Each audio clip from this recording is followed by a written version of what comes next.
welcome to Bedtime Stories with OPL. I'm Miss Beth. Go grab your favorite stuffy, get comfy, and let's hear a story. Are you ready for a bedtime story, Mr. Bunny? Alright, let's get you in bed.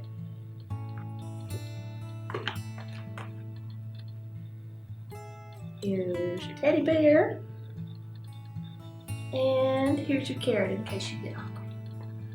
Alright. Tonight's story is about Cinderella. Once upon a time, there was a girl named Ella. She was kind and gentle, and everyone who knew her loved her.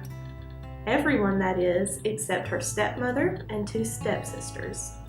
They were jealous of her beauty and resentful of her kind ways. They forced her to cook, sweep, wash, mop, dust, and clean all day long. She slept in the ashes near the fire every night, and they started to call her Cinderella because of the streak of cinders or ashes across her face. Now in the kingdom there lived a king and queen. They had one son whom they loved very much. The prince was brave and kind. They wished very much for him to be happy and to be prepared to rule when they were gone. They decided to host a ball and invite all the eligible young ladies in the kingdom to attend. They hoped their son would find a wife at the ball. When the proclamation went out to the kingdom, Ella's stepmother and stepsisters were very excited. They both hoped they would be the one the prince would choose for his bride. They made Ella help them get dressed up and get their hair all piled up on top of their heads with flowers and ribbons and jewels. When Ella said that she would like to go to the ball too, her stepsisters laughed at her. What would she wear? She wouldn't know how to act. They laughed all the way out the door, into the carriage, and down the lane toward the castle. Ella sat down in the kitchen, exhausted, and wept. Oh, how she wished she could get out of the kitchen and dance all night in a beautiful dress. All of a sudden, there was a loud crack. When Ella turned around, she saw the strangest little old woman. She was wearing a very large hat and had buckles on her shoes. "Who are you?" Ella asked. "And why are you in my kitchen?" "Why, don't you know your own fairy godmother, child?" said the strange lady. "Why are you crying?" "I'm crying because I would very much like to go to the ball, but I cannot go," said Ella. "Well," said the fairy godmother, "I can help you with that. Do you have a pumpkin, and 6 mice, and a rat?" Ella knew better than to ask why the fairy godmother needed those things. She ran to the garden and brought back a nice large pumpkin. Then she found the mouse trap and the rat trap and brought them into the kitchen. "Now we can get started," said the fairy godmother. She touched the pumpkin with her wand, and at once it turned into a magnificent golden coach, lined throughout with pale yellow satin. She touched the mice, and they became 6 handsome, sleek gray horses to draw the coach. She touched the rat with her wand, and he was turned into a coachman in a livery of scarlet and gold lace. He mounted to the box of the coach and gathered up the reins and sat there waiting. "Footman, footman," cried the godmother impatiently, "where shall we get them?" Her sharp eyes glanced this way and that, and presently, in the crack of the wall, she saw 2 lizards. "The very thing," said she. A touch of her wand and they were changed to footmen with powdered wigs and fancy hats.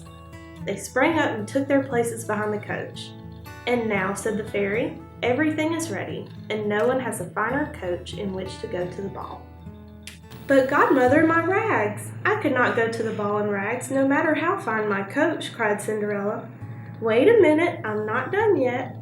The godmother touched Cinderella's rags with her wand, and at once they were changed to a gown of white satin embroidered with pearls. There were diamonds in her hair, and her clumsy shoes were changed to glass slippers that exactly fitted her little feet. Cinderella was amazed, and her heart was filled with joy. The satin gleamed about her like moonshine, and the diamonds shone as bright as the tears she had shed.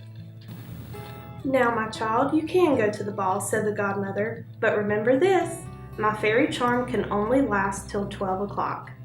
At the last stroke of 12, these fine clothes will change into rags, the coach will again become a pumpkin, the horses mice, and the coachman and footmen a rat and lizards as they were before.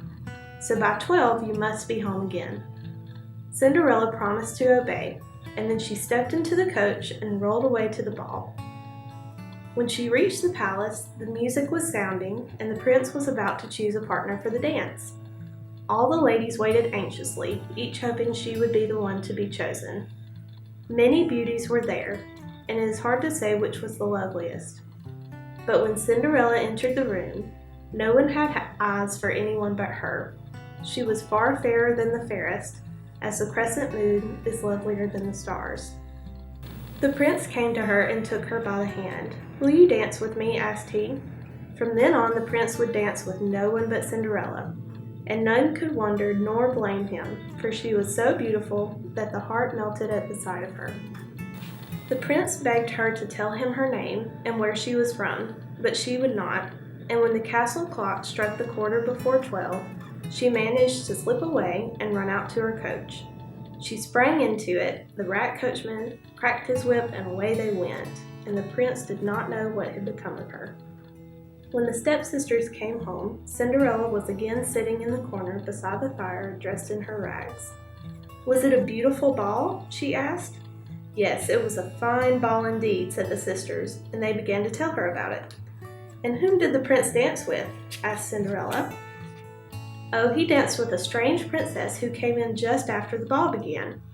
The prince had bowed to us and smiled, and he might have chosen one of us as his partner. But after she came, he had eyes for no one else. She must be a very great princess indeed, but no one could find out who she was, not even the prince himself, though he begged and entreated her to tell him. She slipped away before the ball was over, and no one knew where she went. The prince was like one distracted. Tomorrow night another ball is to be given, for the prince hopes the princess may come again, and he may find out who she is." Cinderella sighed. "Oh, my dear sisters, let me go with you tomorrow, I beg of you. One of your old dresses would do for me to wear." But the sisters laughed. They cried, "No, no, the kitchen is the place for you." Then they bade her help them to bed. They must get to sleep and be fresh and handsome for the second ball. The next night the stepsisters dressed again and drove away to the ball, and more than ever did Cinderella long to go with them. Scarcely had they gone, however, when the fairy godmother appeared in the kitchen. "Well," said she, "I suppose you would like to go to this ball too." "Oh, dear godmother, if only I could!" cried Cinderella. The godmother bade Cinderella to bring her the pumpkin, the mice, the rat, and the lizards. Again she changed them into the grand coach, the horses, driver, and footmen all complete. Then she touched Cinderella's rags with her hand, and they were changed into a dress even more beautiful than the one she had worn the night before. She stepped into the coach and rolled away to the ball. The prince had been watching for her impatiently, and the moment she entered the room, he hurried forward and took her by the hand. He then again led her to a place in the dance, and he would dance with no one else. As it drew on toward midnight, Cinderella drew her cloak around her and sped down the stairs and out to where her coach was waiting. She sprang into it and rolled away. But halfway home she heard the castle clock begin to strike the hour. As the last stroke sounded, the coach melted away from around her, and a yellow pumpkin lay at her feet. The horses changed into mice and ran away squealing. The coachman became a rat, and the lizards made haste to hide in the crack of a wall. Cinderella, in her rags, had barely enough time to run back into the kitchen and take her place beside the fire before the door opened and her stepsisters swept into the room. "This ball was even more beautiful than the other," they cried. And the princess was there again, and so lovely that it dazzled the eyes to look at her. The prince thought of no one but her. "If only I could see her," sighed Cinderella. "You," scoffed the sisters, "help us get ready for bed. Tomorrow there is to be another ball, and we must get to bed and rest, so we can look our best." The next night Cinderella helped to dress her sisters and make them ready for the ball. They rolled away in their coach, and then Cinderella waited impatiently for her godmother to come. It was not long before the old fairy appeared. "Well," said she, "and do you wish to go to this ball also?" "Oh, dear godmother," cried Cinderella, "I wish to go as I never wished for anything in all my life before." "Very well then, you shall go," said the godmother, But do not forget, you must leave before the clock strikes 12, or your fine clothes will turn into rags before them all, and your sisters will recognize you." Cinderella promised, and the godmother then touched her with her wand, and the rags were turned into a dress even more magnificent than before. If before Cinderella had appeared like the crescent moon, now she shone like the moon in its full glory. When she entered the ballroom, she appeared so beautiful that it dazzled the eyes to look at her. Again and again they danced together, and Cinderella was so happy she quite forgot to notice how fast the time was going. Suddenly the clock began to strike. Cinderella gave a cry and ran out of the palace. Such was her haste that as she ran down the stairs, she lost one of her little glass shoes, but she dared not to wait to pick it up. Just as she reached the door, the last stroke of 12 sounded. Immediately her beautiful clothes fell into rags. Her jewels melted away, and the guard who was on watch barely noticed her. Cinderella ran all the way home, and she scarcely had time to take her place beside the fire before her sisters swept into the room. "What, crying?" they said. "Why are you not content? You have a warm corner to sit in, and no need to bother your head about anything. But you should have seen the ball tonight. It was more wonderful than either of the others. And as for the princess, she was so beautiful that there was never anything like it. The prince never looked at anyone else. But she went away as before, and no one knows where she went. However, the prince picked up one of her slippers on the stairs, and he may find her by that." The next day, the prince sent out a proclamation far and wide that he had found a glass slipper, and whoever could wear that slipper should be his bride. He hoped in this way to find the lovely princess. The slipper was sent around from house to house, and every lady was eager to try it on. All hoped to be able to wear it, but it fit none of them. Some feet were too long, some too broad, some too fat, and some too thin. At last the messenger came to the house where Ella and her stepsisters lived. The stepsisters could hardly wait to try the slipper on. Each was sure she could wear it, and they began to quarrel as to which should try it first. At last it was given to the eldest sister. She sat down and tried to put her foot into it, but she could not. The toes went in easily enough, but her heel would not go down into it. Then the second sister tried it, but that was even worse, for she could not even get her toes into it. The stepmother stood by, begging and urging them to try again. But the messenger shook his head. "No," he said, "neither of those two is the right one. But is there no one else in the house who could try it on?" No, there was no one except the little kitchen maid, and it was not worthwhile for her to try it. If the sisters could not wear it, she certainly could not. Nevertheless, the messenger said he must see her. His orders were that everyone in the city should try it on. Very reluctantly, the stepmother sent for Cinderella. She came at once, and so modest and lovely were her looks that the messenger wondered that she should be a kitchen maid. She sat down and took the slipper from the messenger and put it on. It fitted exactly. Then she drew the other slipper out from beneath her rags and put it upon her other foot.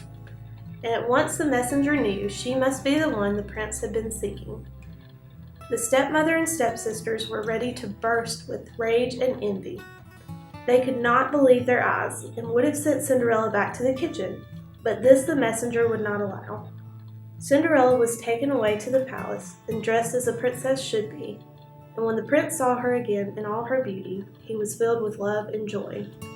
Soon after, they were married, and though the stepsisters were invited to the wedding, they were ashamed to come because of the way they had treated Cinderella. As for the stepmother, she was quite ill with rage and spite, but the prince and Cinderella lived happily ever after. The end.